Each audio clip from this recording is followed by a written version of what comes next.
Bonjour à tous, c'est Mayo. J'espère que vous allez bien.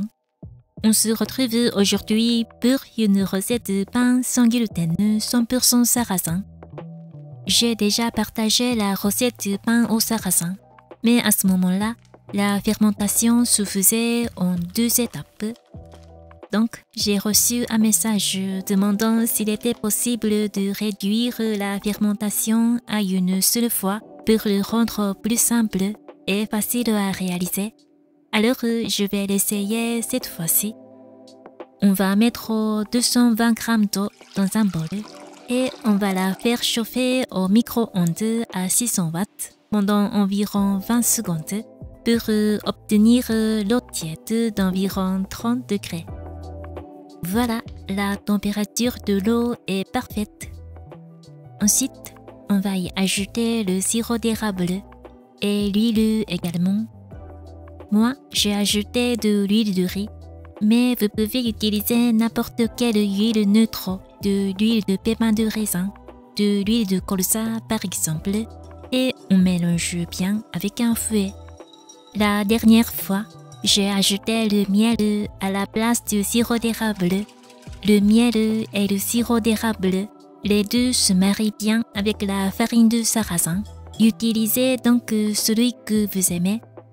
Ensuite, on va y ajouter la levure boulangère déshydratée pour éviter que la levure sèche ne colle à la spatule.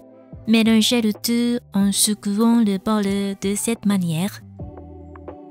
Ensuite, on va ajouter le sel de Guérande dans la farine de sarrasin. On mélange bien avec la spatule. J'aime bien le pain à base de farine de sarrasin. Son arôme est vraiment agréable.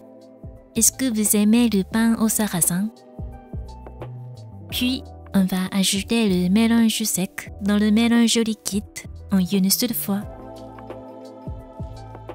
On mélange bien avec la spatule comme ceci jusqu'à ce que la pâte soit lisse et homogène.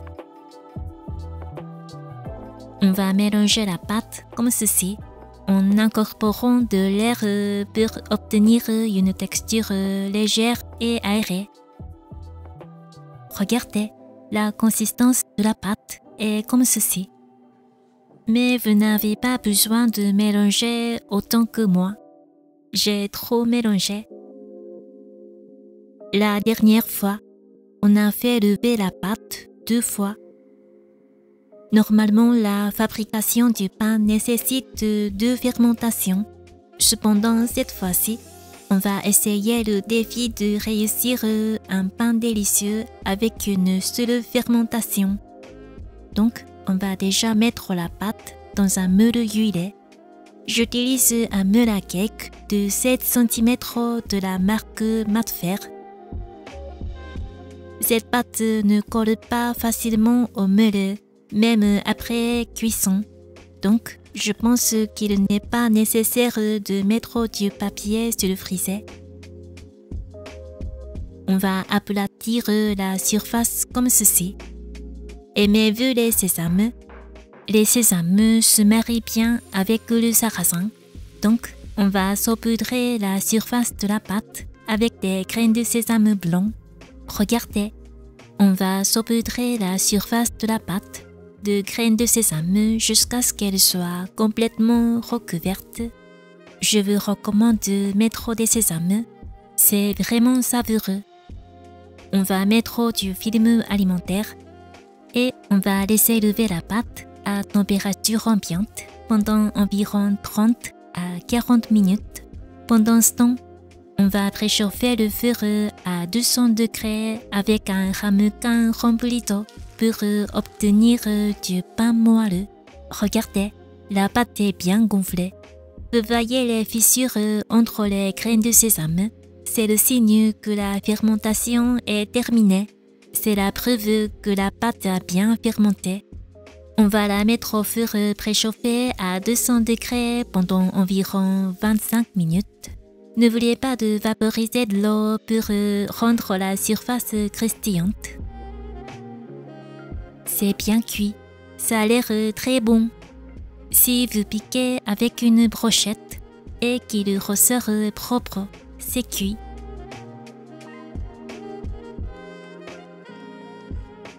On va utiliser une spatule pour démêler le pain.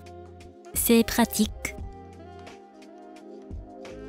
L'extérieur est bien croustillant. Ça a l'air vraiment délicieux.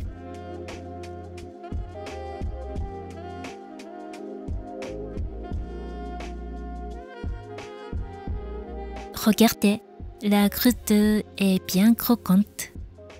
C'est très bon. Alors, on va couper notre pain au sarrasin. On peut avoir de petits trous partout. Une mie est aérée. C'est très moelleux. Un pain délicieux a été cuit sans problème avec une seule fermentation. C'est plus facile à réaliser que la recette précédente. Donc n'hésitez pas à essayer cette recette. Je vous recommande aussi de recouvrir la surface de sésame. C'est vraiment savoureux.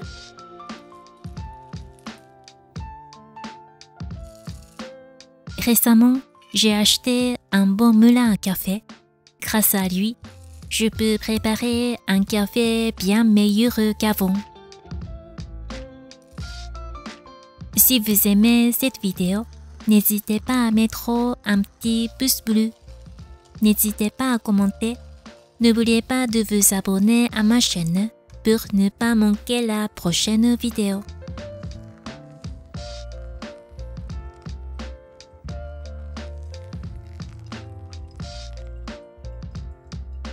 Si vous avez des recettes que vous souhaitez que j'essaie, n'hésitez pas à les partager dans les commentaires. Je vous remercie de votre soutien. Je vais étaler du beurre végétal sur une tranche de pain grillé. Comme vous le savez, le sarrasin est un super aliment. Il est très nutritif, il a un bon arôme et il est sans gluten. Et surtout, il est super délicieux. N'hésitez pas à essayer cette recette à index glycémique bas. C'est très bon. On va se régaler. Bon appétit à tous!